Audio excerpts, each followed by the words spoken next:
Cashflow Pro offers free money management advice to help you take control of your finances.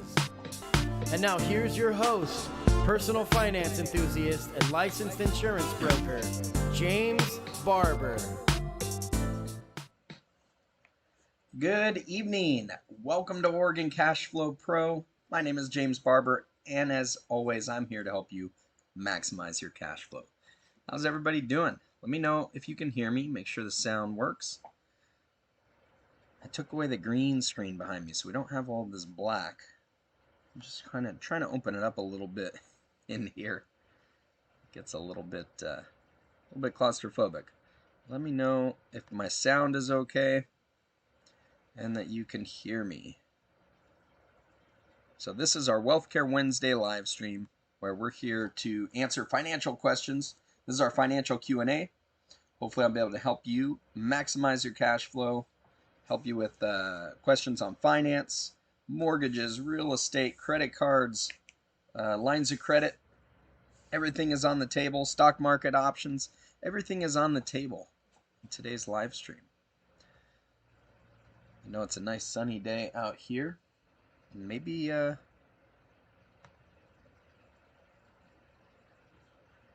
nobody's around. Anybody out there?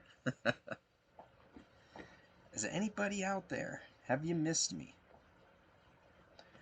I've been working on my options course, so I haven't been doing my live stream during the week.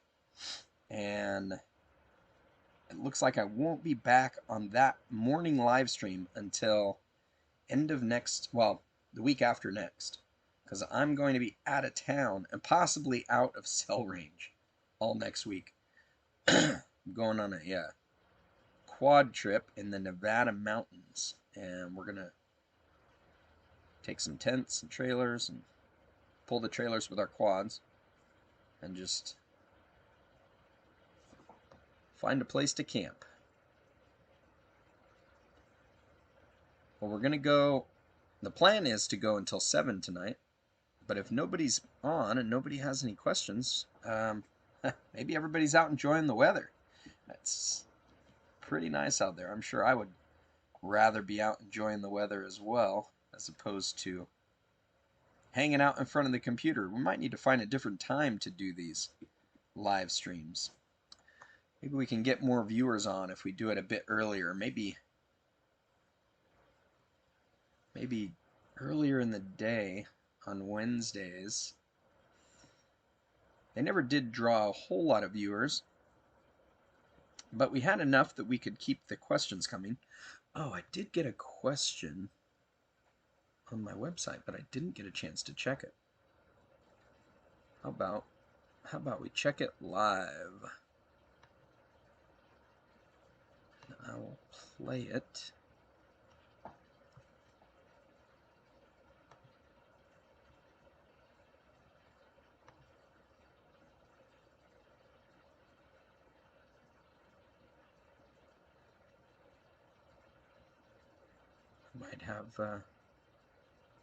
Might have two questions here. All right, let's see. Let me see if I can play this audio so that it can be heard. I don't even know if you guys can hear me still. Nobody's responded.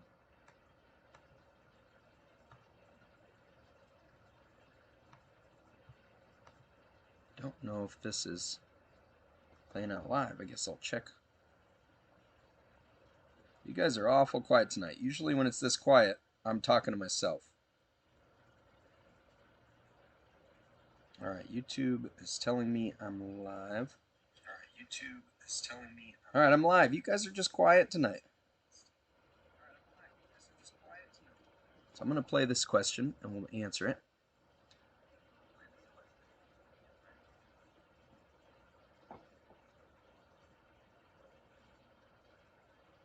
How am I going to do this? Hey, Brian! People are here. Alright, I'm going to download the question. I've got two of them here. We'll download both of these. How you doing, man? I'm doing good. Trying to keep busy. Slowly working away on my options course. It's a lot more work. I want it to be able to provide value, so I can't just rush through it. And it's more work than I expected. All right, let me get my... You're trying to stay busy, but it's getting hard. It's getting hard to stay busy? Are you having a hard time? Take my time? Yeah, I am. I'm taking my time. All right, let's see. We'll put that message in there. And this one here. Oh, it's getting extremely hot. That makes more sense. Yeah, so is it hard to go out there and do all the drone shots in the heat? Oh, it's not fun. I get it. I get it. Yeah, that doesn't... You know, you need a tent, a canopy, or an umbrella maybe. Might help. I mean, I don't know. You might know better than me anyways, being down there in Texas. It'll at least block the sun, but it's not going to stop the humidity. You just got to figure out how to make it enjoyable. Ah, you roll at evening for the drone shots. Does it cool off then?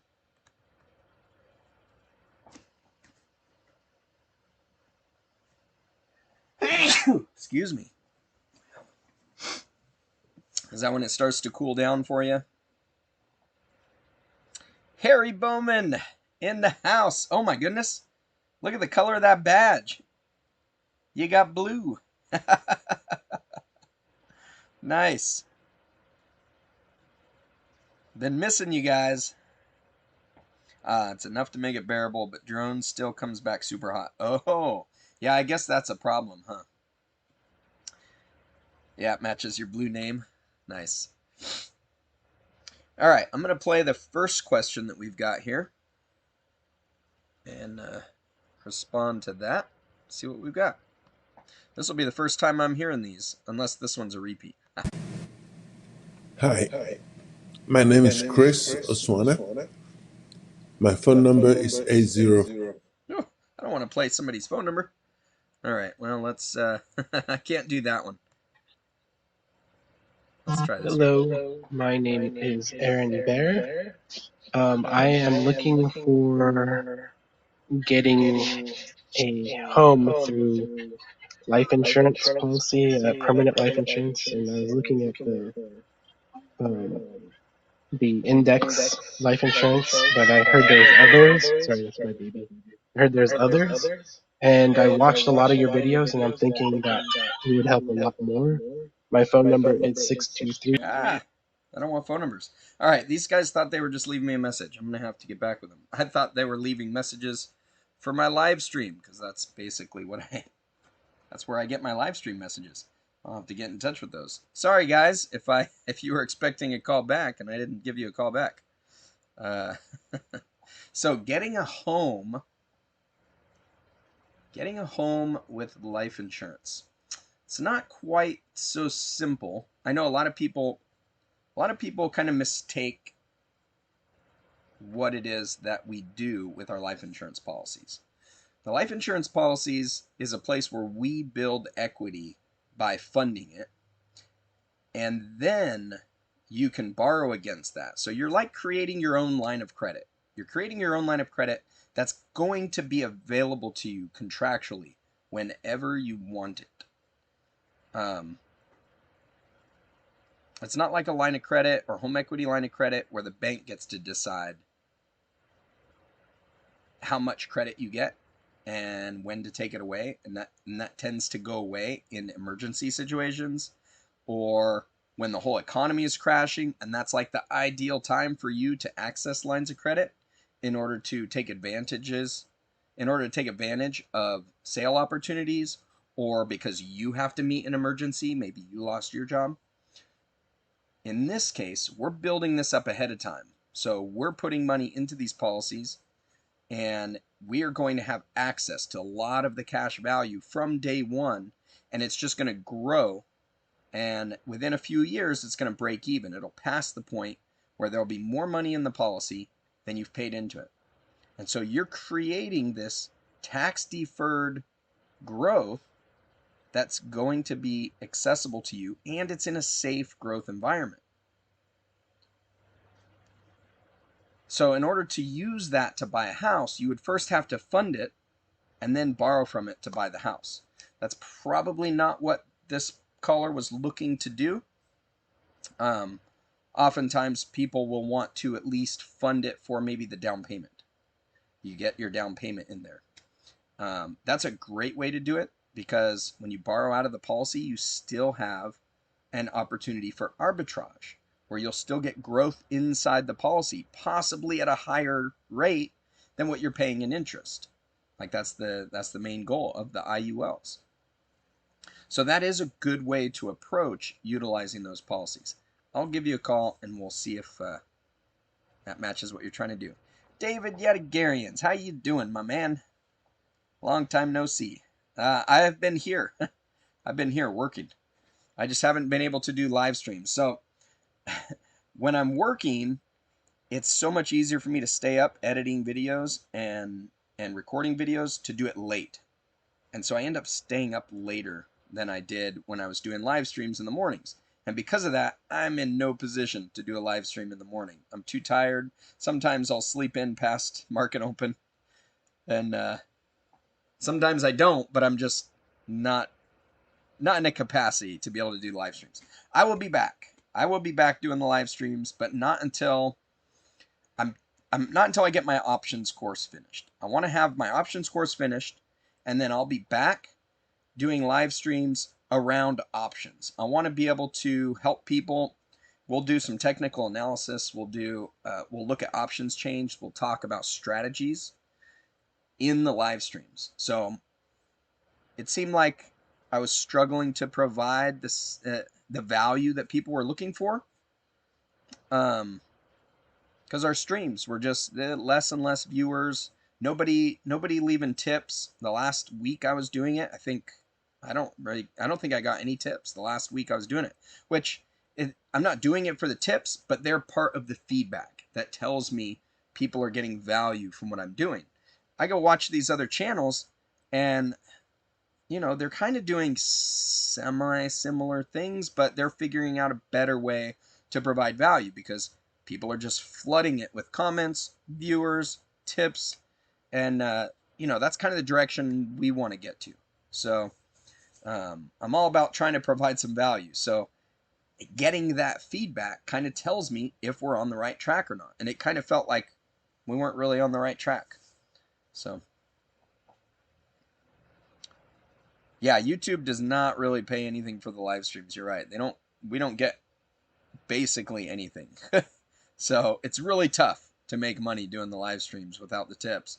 But that wasn't really the goal necessarily. Like, it's nice to get them, but it's not really the goal. The goal is I have a desire. I need to know that the time that I'm spending doing that is providing enough value that it's worth it to me to put forth that effort. And I got to get the feedback that gives me that information. So we'll figure it out. Yeah, thanks, Harry. I appreciate that. We'll figure it out.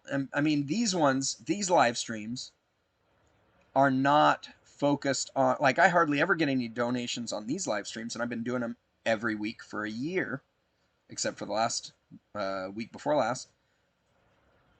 And we only get a fraction of the viewers. But I know that I'm providing value because this is a Q&A session where we just one-on-one, or, we can dig into some details. We're not distracted by the market going on, but we can just dig into whatever you guys need to know about finances. And, it's really easy for me to know if I'm answering your question or not. And I can take these particular questions, cut them into smaller clips, and put those up as separate videos, which I'm lacking my person to do that right now. Otherwise, I would still have videos coming out, because I have a whole bunch of content that I can cut up. Yeah, we only have 5 viewers now, but as long as people are engaging and talking, then it's all good. Let's see. Jesse, how you doing? You attempted to get an IUL in New York City. You were told because of the limitations, you don't get the best products in the industry. What are your options? Yeah, you're right. You don't get the best options in the industry. A lot of IUL carriers don't do business in New York because of the regulations. I just got licensed in New York. I'm not even sure what the best options are for IULs in New York at the moment. Now, the whole industry is currently changing too. So I'll have to take a look and see what's available. If you get a chance, sign up. I'm going to put a link to my Calendly in the chat. Sign up for a one-on-one with me and we can kind of look at the options. But that's a good way to get it on my radar, is to just reserve a block of time to talk with me. It doesn't cost anything, and I can focus on that particular issue. So we can look at what IULs are available in New York, and I'm contracted with most of the top carriers in the country. I know Allianz, which is my favorite one, is not available in New York, but there might be some other good ones, some other ones that are good enough. Good enough to do whatever you're trying to do. Like, you don't have to have the best product. If we can get a good design that meets your goals, then that could be good. And my goal when I'm designing your policies, so what I look for in the IULs, I look for the ability to be able to design it for maximum cash value. I like being able to blend in some supplemental term insurance, which is, the name can be deceiving. It's the same exact kind of insurance as the underlying face amount, but it's less expensive because it doesn't pay anybody a commission. So it's not temporary term insurance. It doesn't go away. It's just less expensive. So I'm always trying to blend in as much of that as possible. Like, my default when I design all of these policies is to minimize the agent commission. And I don't do that because I just don't like to make money. I still make a decent amount of money, although it's like a tenth of what a normal agent might make.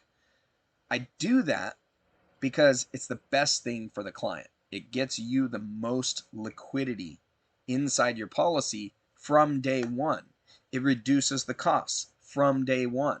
And then how we manage the policy down the road, we can keep those costs to a minimum throughout the life of the policy. And when it comes to the negatives in an IUL, and even the whole life in general, the negatives are the high cost of insurance. So if we can manage those costs, which we have control over, we can't control the growth portion because we can't control how much dividends the carrier is going to get or how the index is going to grow, but we can manage the costs in the policy. So if we start there and we have a good product that has a good opportunity for growth, it kind of gets us all started on the right foot, and they can be amazing tools for helping to build your wealth. Brian, you edit till 1 to 2 a.m. sometimes, and it's hard to do anything in the morning the next day or two. There you go. I mean, yeah, same situation. I haven't been going that late, but it's a challenge. I'll tell you, it's a challenge. And I basically sit in front of this computer all day in meetings as well. So I've got to get up the gumption to stay in that seat and keep editing afterward. It's a challenge. It's a challenge. And I can't really do the videoing elsewhere for the course that I'm putting together. So it's just providing all kinds of challenges. Slowing me down. Oliver, how you doing, my man? You got 1,000 shares of AMC. Nice. Nice. Hopefully it's not at a $70 strike price or $70 average price. Tell me your wins. Tell me your wins. I want to know where you're at on that. AMC's been a fun one to trade.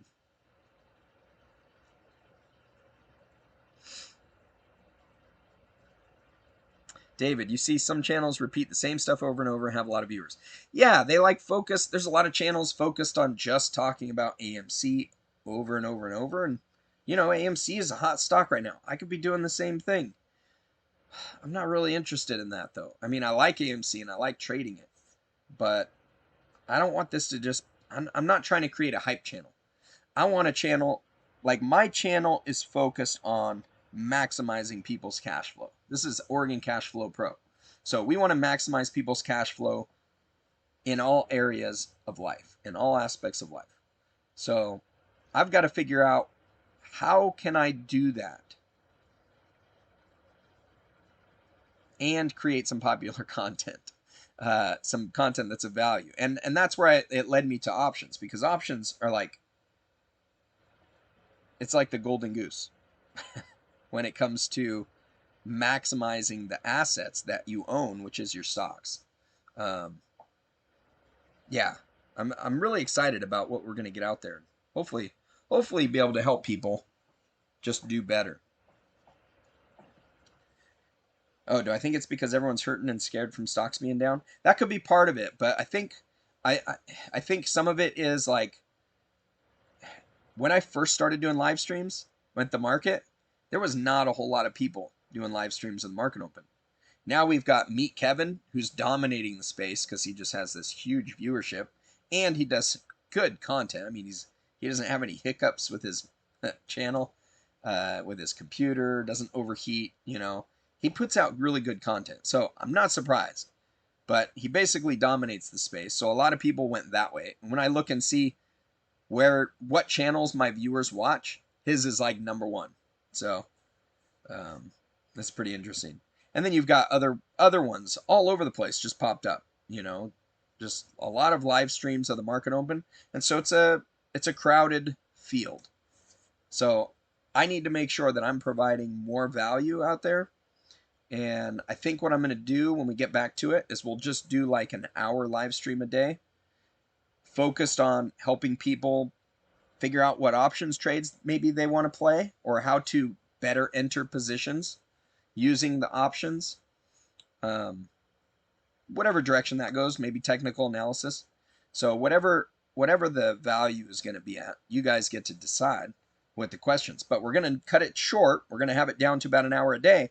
And then, because I used to do 2.5 hours, so I'll do an hour, and then I'm going to take the next hour and I'm going to go into the Discord.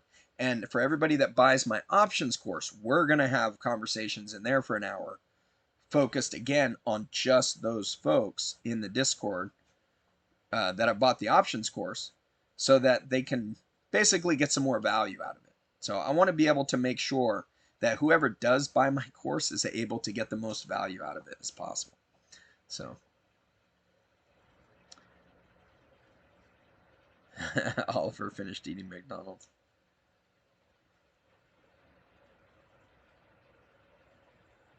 McChicken and McDouble, 2 for $3. Hey, that's what I like to get. I don't eat McDonald's hardly at all, but when I do, that's the combo I like. I like to eat a McChicken and a McDouble, and I eat the McChicken first, and then the McDouble. And I have to do it that way, because otherwise, if I eat the McDouble first, like, the flavor's too strong and the McChicken just doesn't taste as good. But if I eat the McChicken first, it's really good, and then the McDouble's really good. We always end up talking about food because of Oliver. Oliver brings up food all the time. Yeah, Jesse, you're welcome.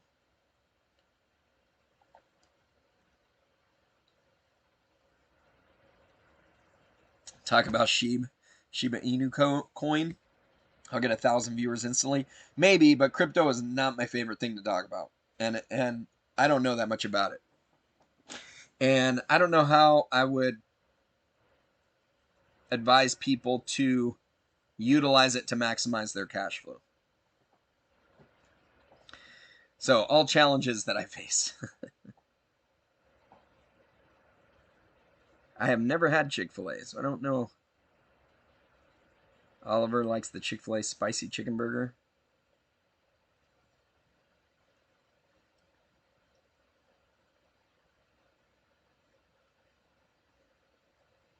Oliver, you got over 10,000 Dogecoins. Nice. Good for you. I had over 10,000 at one point, but I sold them. I couldn't. I can't just stick around in that. Harry hasn't touched it, but he's become very fond of ADA this last month or two.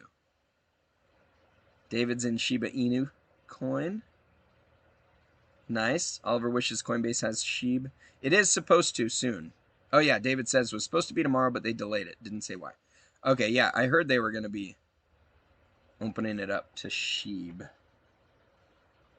Oliver says, every time AMC goes up $1, you're up 1,000. I know, isn't that cool? You made $18K in one day off AMC. Still holding. 49 cost average. Okay, well, that's a fairly high cost average. Are you doing anything? What's your plan with it? Is your plan just to hold it?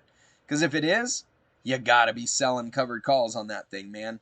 You could sell covered calls up at $145 strike price and get like $100 for every 100 shares you got.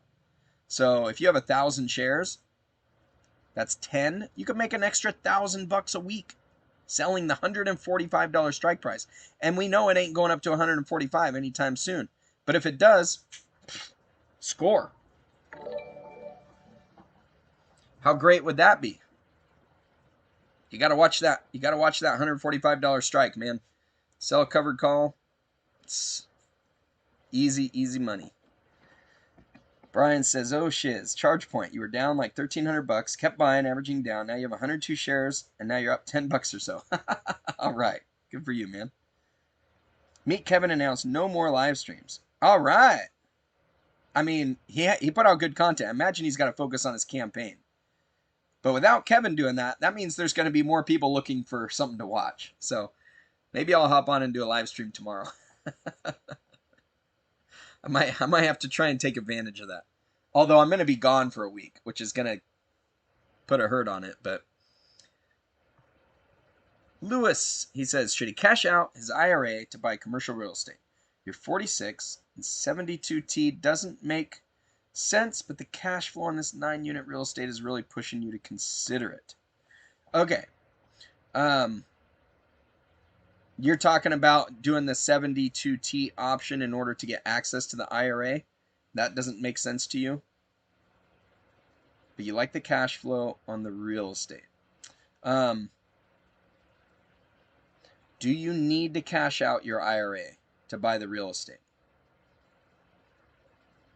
Like, what portion of the real estate does the cash in the IRA provide? Does it cover your down payment? Does it cover all of it? What are you looking to do with the IRA money? Because there might be different options. There might be an option to buy the real estate inside your IRA. So if you're going to use your IRA cash anyways, you pull it out of that, you got to pay the penalty, you got to pay taxes. But if you leave it in there, you might be able to move it into a self-directed IRA and buy the real estate in the self-directed IRA. Now, the problem is, if you're not just paying cash for it, if you can't fund the whole purchase with the IRA money, you need to get a loan. You're not going to want to do that in your IRA. Because the problem is you run into something called the unrelated business income tax. And if you use leverage inside your IRA, you're going to end up paying it's like 40 or 50% tax on what that leverage gets you. So it's not a fun thing to do. But if you have a solo 401k, don't know if that's an option for you, but a solo 401k, you can use leverage with that retirement account.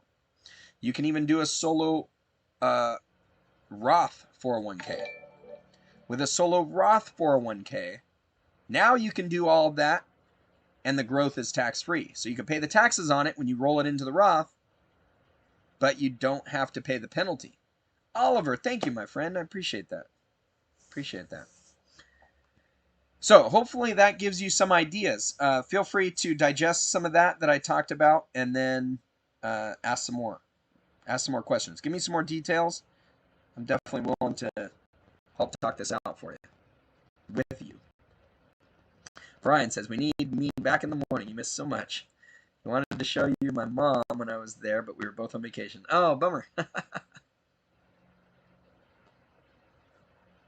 Well, I definitely want to get back. I miss you guys. I miss the team. Jesse says, here's a good topic. Maximizing and investing HSA for growth and dividends with low expense ratio for long term. Yeah, health savings accounts are awesome. You get the triple benefit There's probably a better term I can use. The triple benefit. Tax-free growth, or you get pre-tax money funds it. You get tax-deferred growth, and if you spend the money on health things, you get tax-free use of it.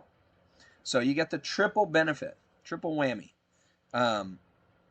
What a lot of people will do for that is they'll just save up. Right now, the way it currently sits, you can put your money into it, and you can just save up all of your receipts. You don't have to use the money into it. Just put it into an account, let it grow, put it into a brokerage account of some kind. There might be a self-directed one you can do. Let it grow, and just save all of your health receipts. While you're working, while you're younger, all of your health receipts, they're not going to be very many, but you can just let them keep adding up. Just let them keep adding up. Save them in a shoebox, put them in take a picture of them. Some of those receipts will disappear. Take a picture of them. Make sure you have a record of it. When you get to retirement, or at any point when you need to access the funds in it, it's been growing all that time tax-free, and you've been saving up all these receipts. And you can access them whenever you want. Just turn in the receipts, get the money out for the health expenses, and you're good to go. So it's an awesome way to do it. And if you end up using some of the funds for not health expenses, you're going to pay a 10% penalty. That's all right. I think it's a 10% penalty. You might just pay, sorry, it's a 10% penalty if you're prior to retirement age, but you will pay taxes on it. You will pay taxes on it. So if you spend it on not health related stuff, if you're past age 59 and a half, no 10% penalty, but you do still pay taxes on it. Oliver, do I still live stream in the morning? I haven't for the last almost 2 weeks now, but I'm working on a options course. I will be back to live streaming. BDN, how you doing, my man? David Yadagarians, thank you for that tip, my friend. He says, talk about Sheeb for 1,000 viewers instantly, like Zach. Yeah, I know. A lot of people are definitely interested in those things. I don't want to just be a hype channel, though. I'm not trying to get people in spending money on anything in particular, especially not just something that I'm invested in. I'm not trying to do pump and dumps. I don't want people I don't want people putting their money at risk. That's kind of why.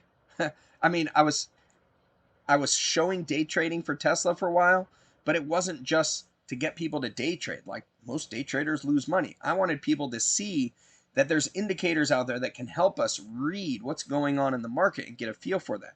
And I know some people got really good value out of that, but the value kind of slowed down, and now we're moving on. Oliver, buy and hold for the squeeze and the margin call. Everyone told you to do covered calls for AMC.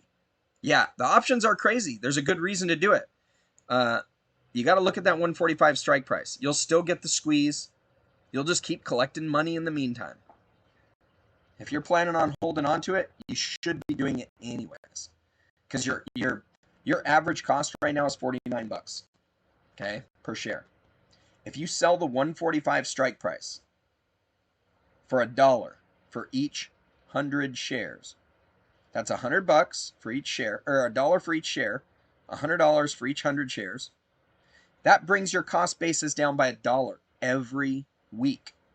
In the meantime, you're waiting for it to shoot up to $145. Like, it's a win-win. If it goes up to 145 and you have 1,000 shares, you just tripled your money. You'll be okay. Like, don't worry about a potential limit when you're talking 300% return. Because in the meantime, you're missing out on all that premium. That if it never gets up there, at least you'll be glad you kept taking that premium. The premium is crazy. You got to be taking advantage of it. It doesn't mean you need to sell at the money covered calls, because that doesn't give you any upside. Then you'll be in a position like I'm in. I sold the $12 and $17 calls. I have 4 options on AMC. I have 4 $2 long calls, January 2023 expiration that I bought, $2 strike price. I bought them for $300 a long time ago, back in February. And I've been selling covered calls on them every week. I sold covered calls through the first up and down, missing out on all the gains. And now I'm again stuck selling the covered calls because I did it too low. I wasn't prepared. I had an opportunity briefly there that I could have taken them off and let it go up. Right now, the calls I bought are worth $5,000 each, $6,000 each, something like that. But I owe almost all that same amount on the calls I sold. Now, fortunately for me, because I kept selling all these covered calls, I'm free. Like my basis is zero on those calls. So everything I make, when I just keep rolling these calls, everything I make is bonus. But I wish I could be up. I wish I had them free to run. I do wish I had them free to run. Or I wish I had them free so I could be selling those $145 strike prices. That's what I would be doing.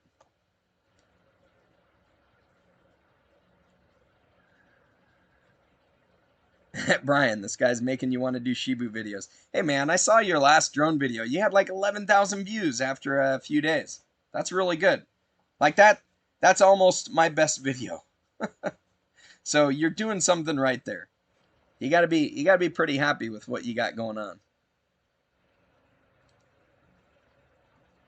Oliver, you're sorry you haven't had time to view the live streams. Hopes that helps in some way. It does. I appreciate that, my friend. Appreciate that. Lewis says, covers all of down payment and need a commercial loan to cover the rest. IRA is not Roth, so some of the tax benefits are lost in a self-direct. No, not really. You're still better off utilizing the IRA as opposed to after tax. Obviously, yeah, you're not going to get the benefit of all of the growth being tax-free, but you're also not taking a hit on the amount of money in there. So if you have $100,000 in there and you convert it to a Roth, you're going to have to pay, $20,000 in tax, 22, 24, whatever your tax rate is, maybe 35%, somewhere around there. You're going to end up paying tax, 35%. Well, that's less money available for a down payment. With that money staying in the IRA, you don't have the tax to worry about. So you got more money to fund. So theoretically, it doesn't matter if you're growing the money pre-tax or after tax.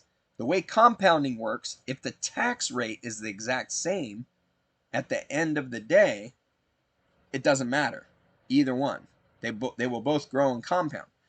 Now, in reality, it doesn't tend to work out that way because, I don't know, you only have so much money to invest in certain things, right? Or you may only feel comfortable investing so much money in certain things.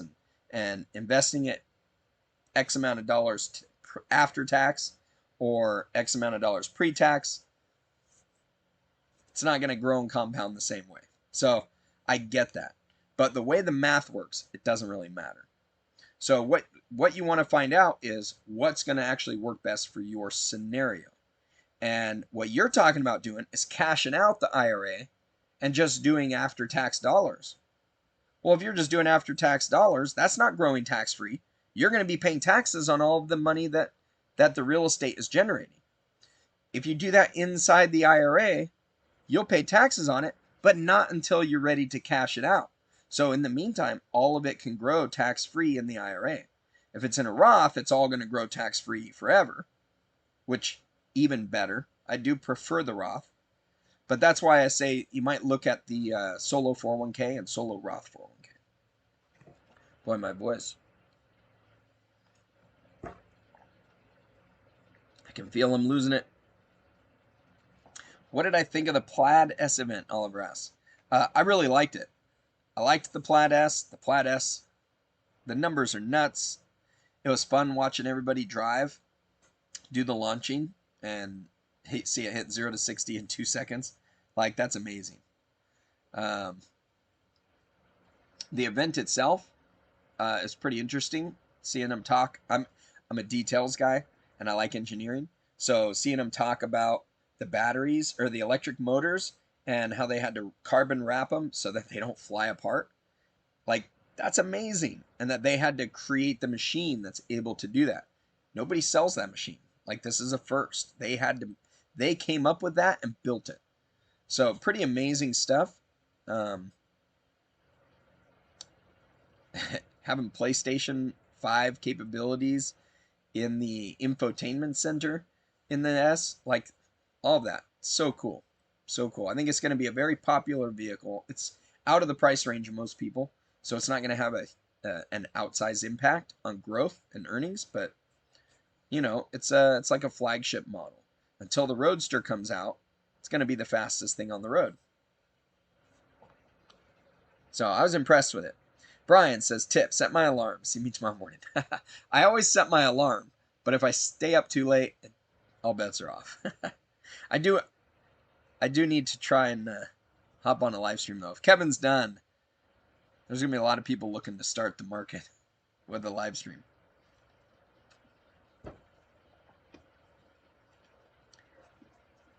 Oliver, how positive am I seeing AMC reach 145? I don't think it's going to reach 145. That's why I think it's a great one to sell. When do I think the margin calls will hit? You've been hearing about reverse repo. Yeah, I don't know. I listen to all those videos. Well, I don't listen to all those videos. I don't listen to the videos of people claiming AMC to 100K or people saying AMC's trading at $1,500 in the dark pools. Makes no sense. Makes no sense. If you can just go on Robinhood right now and buy it for $55, you're not going to pay $1,500 in a dark pool. It's a ridiculous notion. People saying 100,000, like, you're getting way ahead of yourself there, buddy. We haven't even hit $100. So I thought people saying $100 a while back were not really being realistic. We got to 76 though. Like, that's pretty dang good. I definitely think $100 is reachable at some point in the near future. I don't know if we will, because it kind of feels like there's getting some fatigue in here. AMC, what we see in these meme stocks, I hate calling them meme stocks, but what we see in them is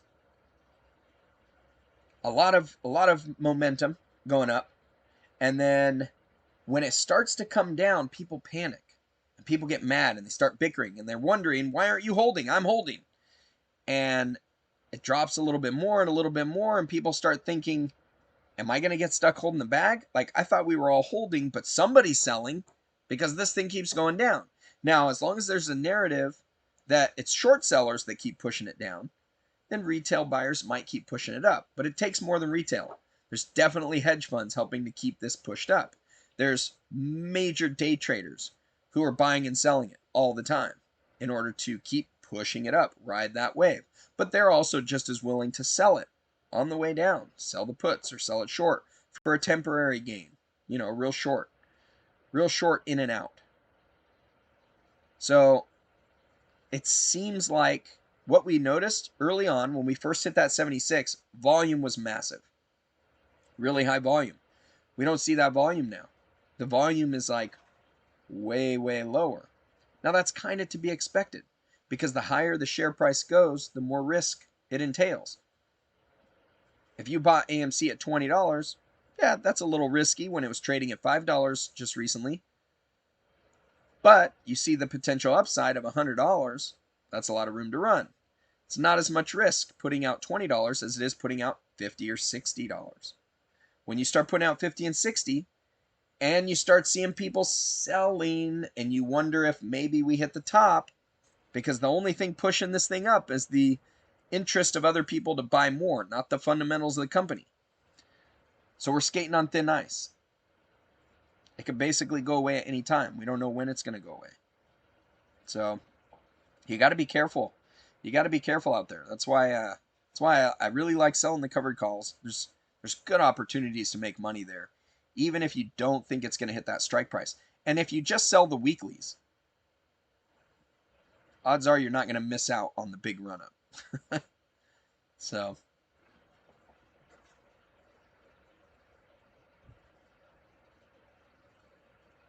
let's see. Jesse, you don't understand the concept of calls. which I was talking about a few minutes ago. Can I explain how a first timer can learn and get in on the action? That's kind of what my whole course is going to be about, is about options, calls, and puts. So keep an eye out on that. It's impossible to explain in just a few minutes. So I kind of go step by step in the beginning part of my course on what it is. There's a bunch of YouTube videos out there too that you can look it up and get a really good explanation as opposed to a 2-minute answer from me here. So like I did a ton of education on options before I felt comfortable utilizing them. And part of that education is buying them and selling them and losing money and gaining money. So you learn a lot that way. Oliver says, the yoke wheel's starting to grow on you. Hope there's a retrofit for the Model 3. You love your Tesla so far. Hope we get the version 11 user interface. Yeah, let's hope that comes soon. Harry says, options are awesome. Selling covered calls are by far his favorite option strategy. Yeah, I mean, that should be most people's favorite option strategy. Like, there is almost no downside to a good covered call selling strategy. And that's like one of the top ways of utilizing options to maximize your cash flow. And I'm going to get into that extensively in my course. There's more ways than that, though. There are more ways than that. And there's also intricacies around it. Things to do, whether it's going up or whether it's going down. The stock price is going up or going down. Or whether you think it's going to go up or go down. So a lot of different ways to approach it. Bella, how are you doing this evening? Do I think AMC can at least hit 100? Yeah, I do think it can. I don't know if it will, but I think it can. And it may end up being something like what happened with GameStop, where GameStop tested $60, came back down, then went up to 100, came back down, then went up to 500, came back down, then it's back up to 200 and 300 and kind of hanging out in 200 for a while. We might do something similar with AMC. It's just not going to be as...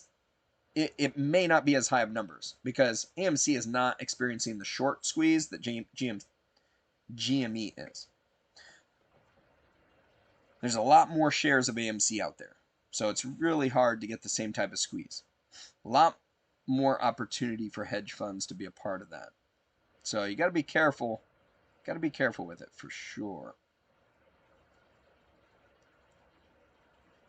500K per share for AMC. Yeah, no kidding. Talk about hype. Harry says, Jesse, with a call, you're basically buying a contract, which gives you the option, but not the obligation, to buy 100 shares of the underlying at a certain price. The strike. Yes, exactly. So here's one way I like to think about it, which you don't see very often. But when you start seeing other people talk about how to do it, this will click. Options are they're kind of like in real estate, where you do a lease option. So if I own a house, you want to buy the house from me, you might say, hey, I'll rent it from you for a year, and I'll have the option to buy it at any point throughout that year. And to do that, you might pay me 10 grand. So you'll pay me 10 grand and you'll rent it from me each month until you decide to buy or not buy. And if you decide to buy, great, you get to buy it for the agreed upon price. Or if you don't buy, I get to keep the 10 grand and the rent that you paid me, and we walk away. Both of us walk away. It's the same thing with options. You're agreeing to sell somebody the shares, 100 shares, at a certain strike price by a certain date. That's it, and they're going to pay you for that. And if it reaches that strike price, you sell the shares to them. If it doesn't reach it, you get to keep the premium and everybody walks away. Harry says, for someone who prefers to accumulate assets that he likes to hold, writing and selling covered calls is great. Yes, exactly. And that's kind of like the focus of maximizing your cash flow that I want to get into. It's if we just focus on if we don't focus on the share price day to day, it shouldn't matter. The price of the stock day to day doesn't matter. And it's really frustrating. Like day trading all of these stocks, and Tesla especially, we see it go up and down and up and down, and people get worried because it goes down today, but then it's up tomorrow, and now they're not worried, and then it goes down again, and now they're worried. Like, we need to get ourselves away from that up and down roller coaster. So if we focus on the goal of just accumulating shares, like Brian is doing, I love his attitude of just keep accumulating shares. If we just keep accumulating shares, and as soon as we get 100 shares of any stock, as soon as you get 100 shares, you can start selling covered calls against it. Now, if you can sell, if you own Tesla, if you own 100 shares of Tesla, and you could make $1,000 a week, let's say $500 a week, selling calls on Tesla. How many shares of Tesla would you like to have in 10 years? Are you thinking about, well, it depends on what price I have to pay for them? No, it doesn't matter what price you have to pay for them. You want as many shares of Tesla as you can get, because that means every lot of 100, you make an extra $500 a week just from selling covered calls. It doesn't matter what the share price is. Now, we actually believe that the share price is going to go up drastically and it's going to gain a ton in value. That's bonus. Selling covered calls, it doesn't matter what the share price is at. I mean, it kind of does, because the higher the share price, the higher price you can get for the calls. But it almost doesn't matter. The goal, the ultimate goal, is accumulate the shares. That's it. I have a hard time doing that when I'm sitting in front of the computer trading all day. And in fact, it's impossible for me to do it. So in order for me to be able to start implementing this strategy, I got to get away from the day trading. I enjoy the heck out of day trading, but that's also playing a part into me changing the channel a little bit. Is for me personally, I got to get away from the day trading. I gamble too much with it. I take too big a risks. I win some, I lose some, and I have fun doing it, but I'm not doing as well as I did when I was focusing on long-term accumulation. So I need to get back to the basics, and I'm going to hopefully bring some of you guys along with me, and we'll all take it to the moon. Jesse, can't wait for my course now. All right, cool. Well, I'm hoping it'll be of value. Like, the way it currently sits, I'm going to be going through a whole bunch of different strategies for maximizing your cash flow using options, but I'm hoping that people will start off slowly and just like ease your way into it. Take maybe the first thing, selling covered calls, implement that, and make it work for you before you move on and start expanding. Because the challenge is, I don't want people getting over their skis. I don't want them doing what I started to do, which is just too many risky plays. Like, I did my very best when I was focusing on making 5% returns a week.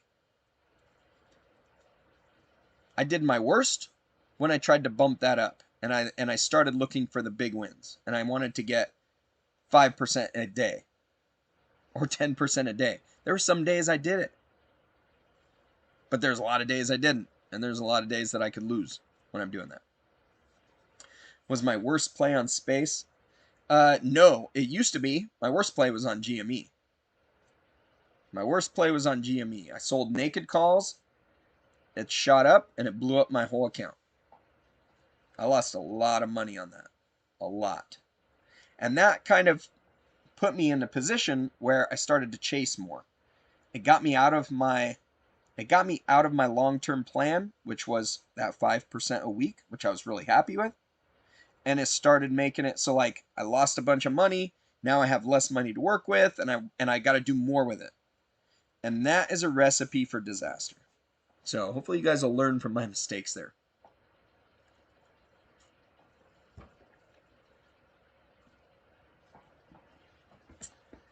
Can I see SNDL reach $5? Not really. Not for a long time. Let's put it that way. I don't even think it reached $5 the last time it shot up, did it? Maybe it got close. Although I don't think it got past like $3.50 or $4. The problem with SNDL is there's a lot of shares out there. A lot. So for it to get over $5, that company is going to have to do a lot. It's going to have to really bring in the dough. A squeeze doesn't do it. Squeeze won't do it. It just has too many shares out there. So I'm back in SNDL. I bought back into SNDL when it went back under $1, or I think I got it right at $1, $1.08, something like that. But I immediately sold covered calls because that's like my favorite thing to do with SNDL. I like to ride that one up. Just you get a really good return selling calls on SNDL, depending on where the share price is at, though. If it's like right in between $1 and $1.50, like none of those prices are very good. If it's right around $1, really good prices to sell calls on. You get a good return.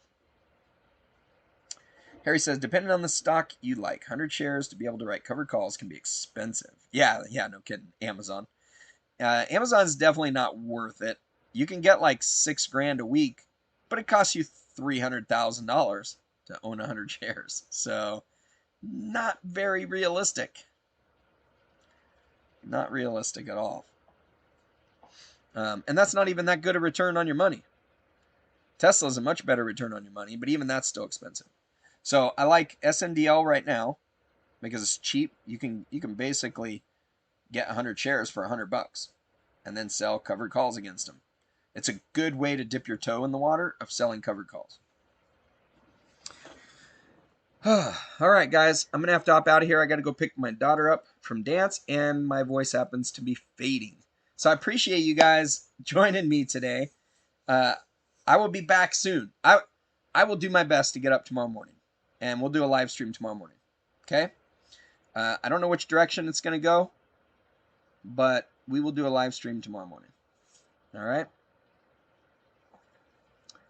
What do I think of Tesla stock recently and Elon's Twitter situation? What do you mean about Elon's Twitter situation? I'm not sure what you mean. But I do need to get out of here because I told my wife I was going to go pick my daughter up, which gave me a hard stop time of 7 o'clock. So I'm going to hop out of here, and I will check you guys out next week. I'll see some of you tomorrow morning. We'll be on tomorrow morning. Got to show off those new badges, the new blue badges some of our members have. I'm going to put my link again. Oh, my link's not showing up. Why is it not showing up? Okay, let me put my link in. My link to my Calendly. This is so you can sign up for a meeting with me, a one-on-one if you want. It's calendly.com/cashflowpro. That link is now in there, in the chat. Feel free to sign up for a one-on-one with me. And I'm happy to... Oh, none of my buttons are working. That's kind of weird. I'll have to see what's going on with that. Oh, Elon the second. So my money is on. There was an old story. I don't remember who wrote it, but there was a king of Mars, and his name was Elon. And so this Elon, if he ends up making it to Mars, and if he's in charge of Mars or whatever, he would be the second. So I think that's what the second means. I think it's in reference to that. Some people are thinking it's in reference to July 2nd. Maybe something will be released then. Full self-driving, maybe. I sure hope so. That would be amazing. But more than likely, it has to do with that old story that had to do with Mars and a guy named Elon. And now he's the second Elon. So, all right. I'm going to hop out of here. I'm going to play you guys out with some music. Thank you for joining me. I appreciate all the tips, you guys. I really do. Thank you so much. And we'll be back soon. In the meantime, you go maximize your cash flow. Peace.